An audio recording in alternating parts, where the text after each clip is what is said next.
turn with me to Luke's account of Jesus' life, Luke's Gospel, chapter 22. I'm going to read from verse 39. It's one of the very familiar Christmas passages that we read in Luke's Gospel.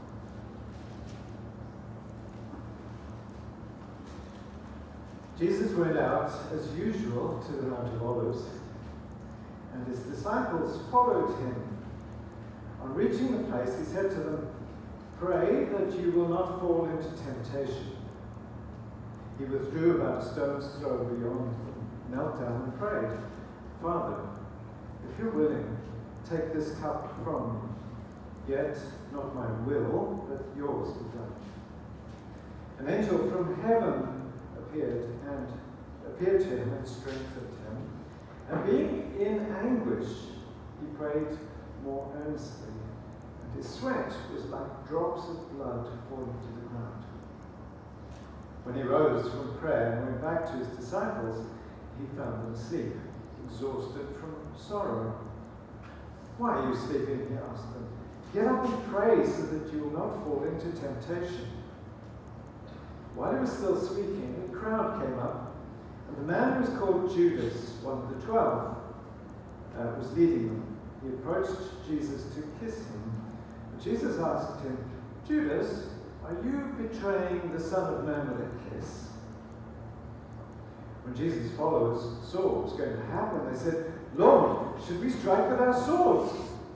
One of them struck the servant of the high priest, cutting off his right ear. But Jesus answered, "No more of this." He touched the man's ear and healed him. Then Jesus said to the chief priests, the officers of the temple guard, and the elders who had come for him, "Am I leading a rebellion that you've come with swords and clubs? Every day I was with you in the temple courts. You did not lay a hand on me. But this is your hour, when darkness reigns."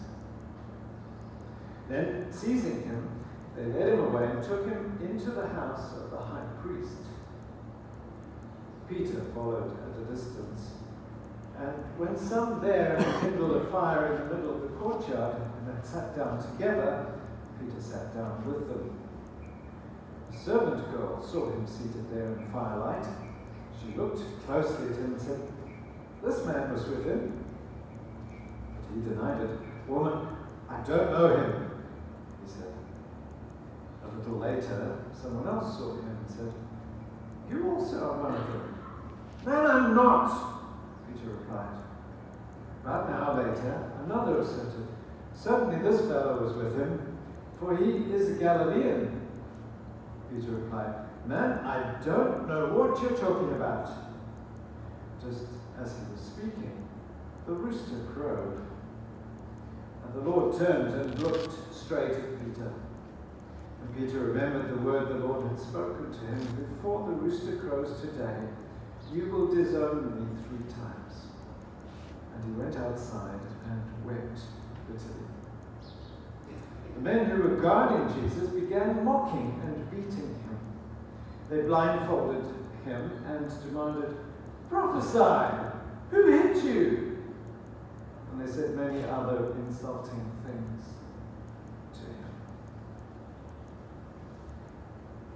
This certainly is a strange passage to think about at Christmas, but I'm sure in this past week you were probably complaining about being hot.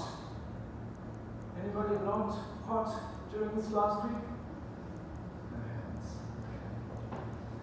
You don't really appreciate warmth until you're cold. Is that right?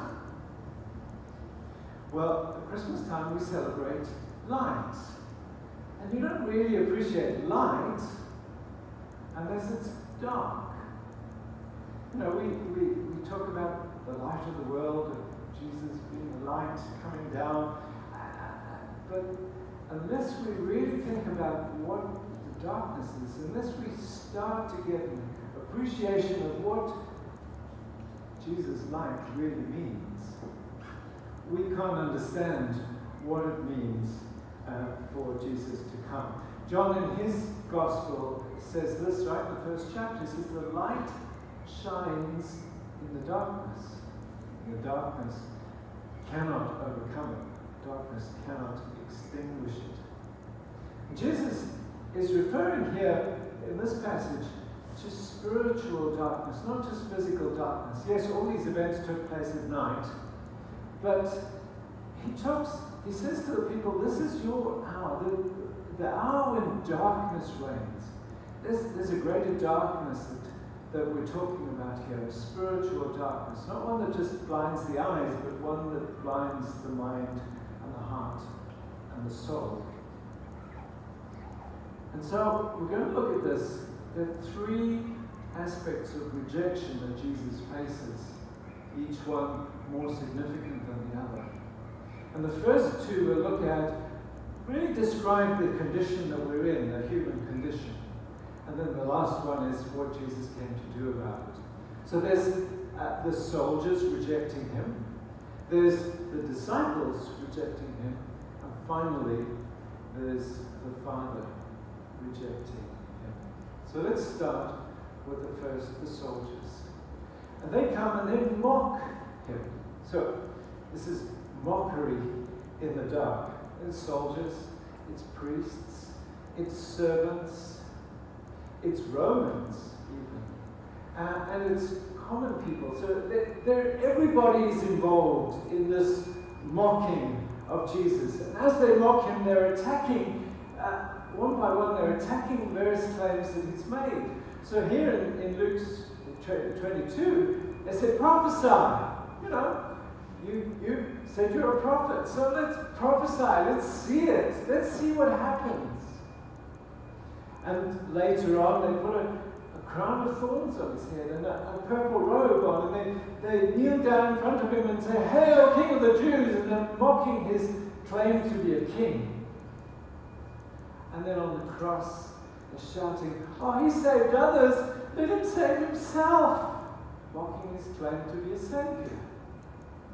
But there's irony in all of these mocking, and it's a complete failure, because as they mock, they actually affirm the very thing that they're mocking. So when they say, prophesy, he was the one himself who prophesied what they would be doing. Look what he says in Luke 18, verse 32. The Son of Man will be delivered over to the Gentiles. They will mock him, insult him, spit on him, they will flog him and kill him. What's happening? I like that Andy Stanley says, when someone can predict his own death and resurrection and pull it off, you should pay attention to that man. But the mockery fails on a different level, because as they mock him, they also confirm that he's the fulfillment of what the Old Testament prophets prophesied about the Messiah. Isaiah 50 verse 6 says, "I offered my back to those who beat me, my cheeks to those who pulled out my beard. I did not hide my face from mocking and spitting."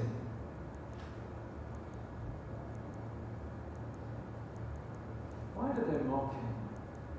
They mock him because he doesn't fit into their category of what a prophet should be, or what the Messiah should be.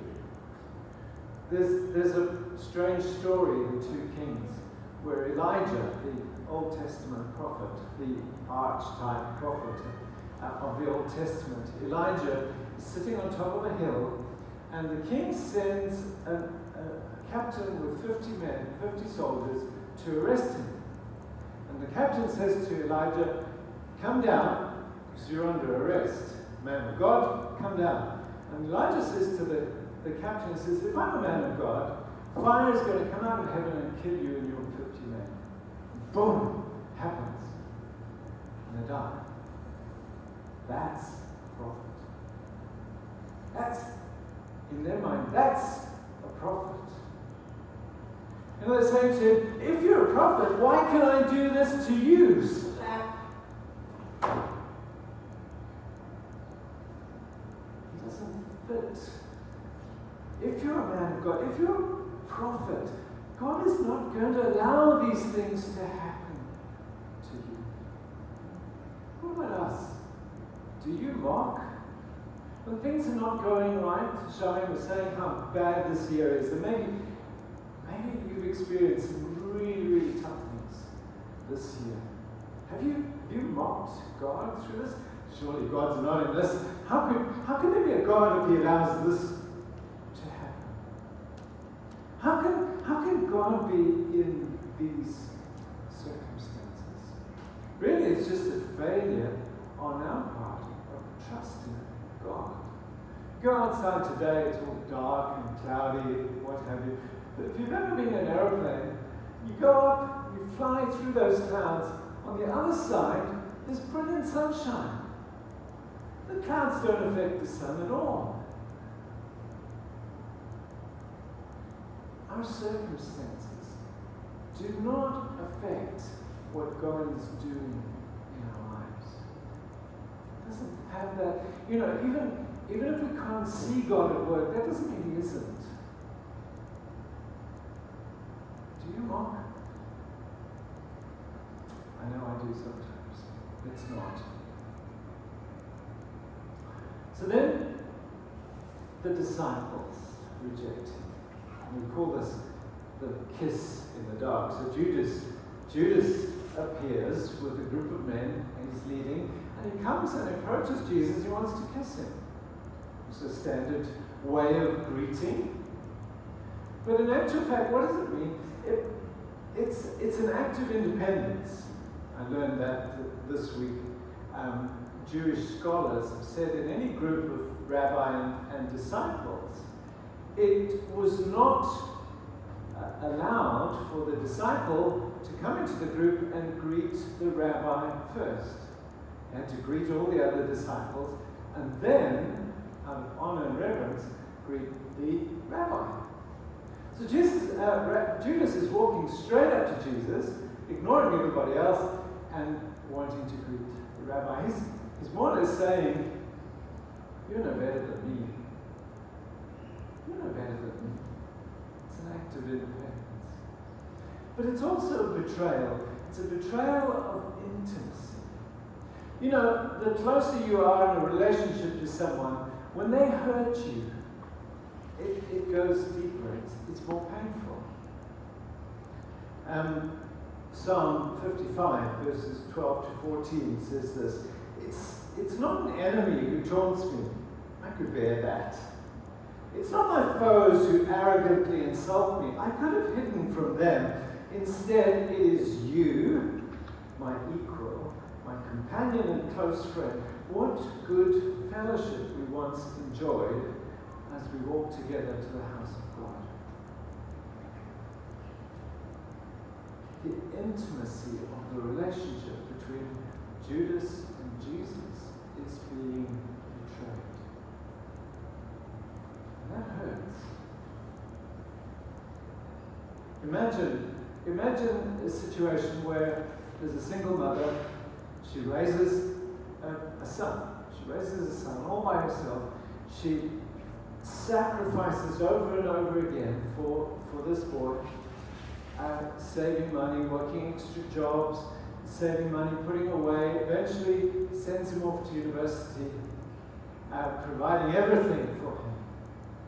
Imagine that same boy at university decides this is not for him, so he drops out, he takes all the money that his mother has saved up for him, and he spends it on himself, buys a car, goes out, parties, enjoys fun with all his girlfriends and stuff like that.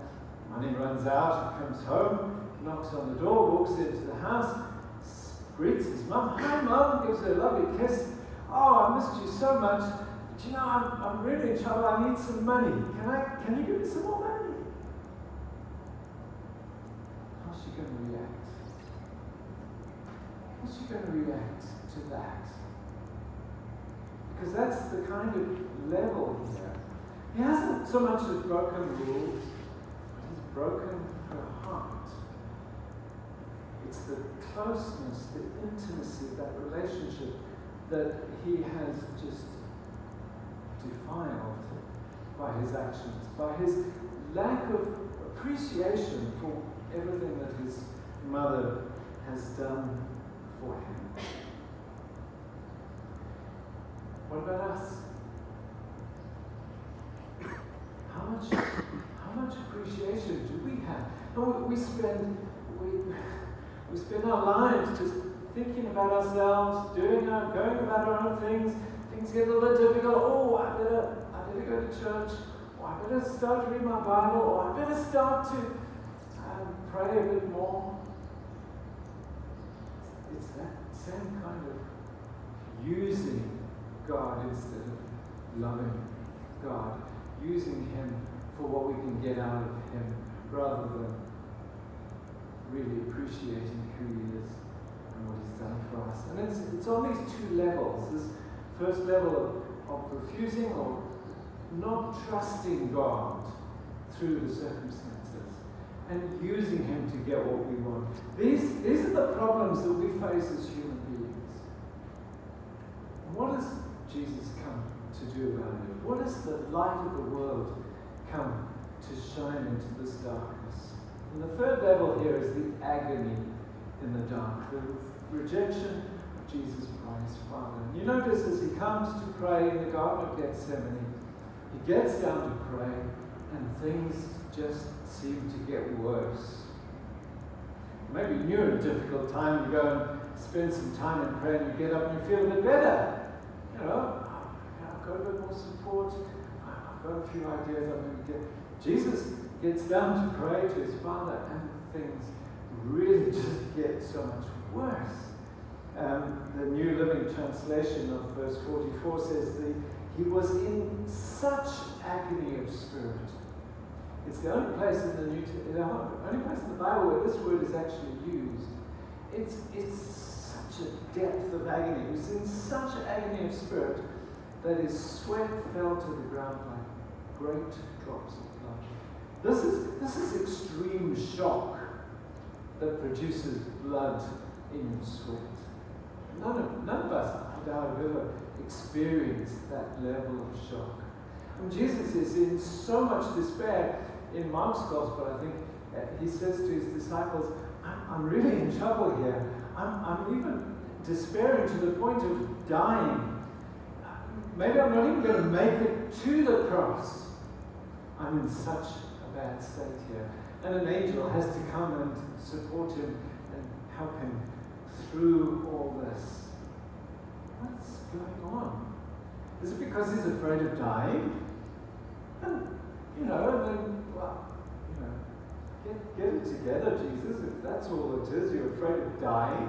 There's been many more people who approach death in a much easier, a much more brave way than that.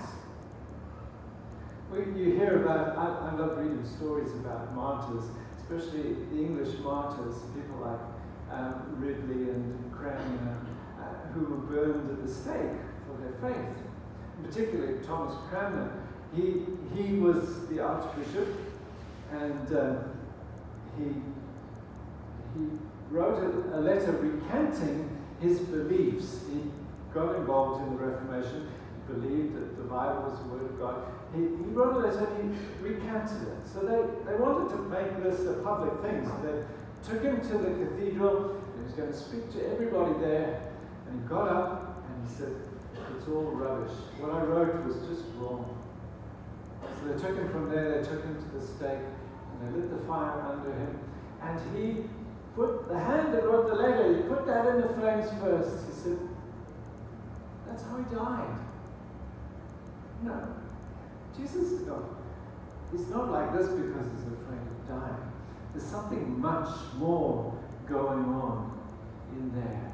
And as he goes to the Father, he begins to get a foretaste of the cup. The cup, God's justice. That he is about to lose his relationship with his Father.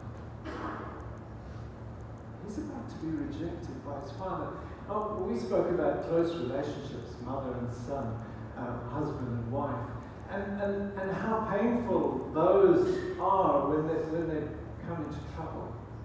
The son has lost his relationship with his mother as a consequence of that. And we lose our relationship with God as a consequence of us betraying his intimacy. But here's a relationship that's closer than anything, closer than any other relationship could ever possibly be between the Father and the Son. One that's been closely intimate for eternity is about to be ripped apart. Tim Keller compares, and Paul himself also compares Jesus with Adam. Talks about Adam, and he says Jesus is the second Adam. And the first Adam is in the garden with a tree, and God says, obey me about a tree, and you'll live. And of course, Adam doesn't obey about the tree, and the rest is history. Jesus, the second Adam, is also in the garden. It's not Eden, it's Gethsemane. There's a tree, the cross is looming there, and God is saying to him, obey me about the tree. I promise you, I'm going to crush you. I'm going to reject you and throw you away. Adam gets the nice promise, obey me and you'll live. Jesus doesn't get that. Obey me and you are going to be abandoned. What kind of incentive is that? What does Jesus get out of that? Adam doesn't obey. Jesus does. What does he gain for it? It's significant. He gets us. He gets you. He gets me. Because he walked right, the light of the world was stepping willingly into the very depths of darkness.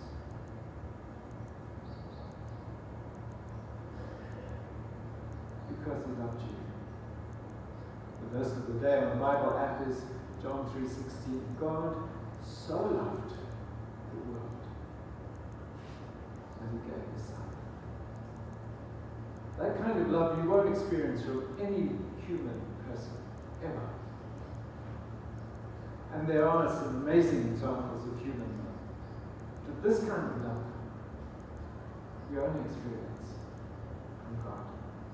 It's only God who's got to that level to declare his love to you, to prove his love to you. How are you going to respond to that? Can you trust him? Can you love him, not lose him? Let's pray. Father, I just want to pray this morning for each one of us, that we would get a greater appreciation for what you have done as the light stepping into the darkness for us. Help us to understand the depths of your love, that it's not just about the familiar themes that we think about as Christmas, of babies and pageants and music and presents and food and things like that, but it's the way in which you dealt with the darkness that we live in, and you brought the light. Help us to step into the light and allow your love to completely transform us.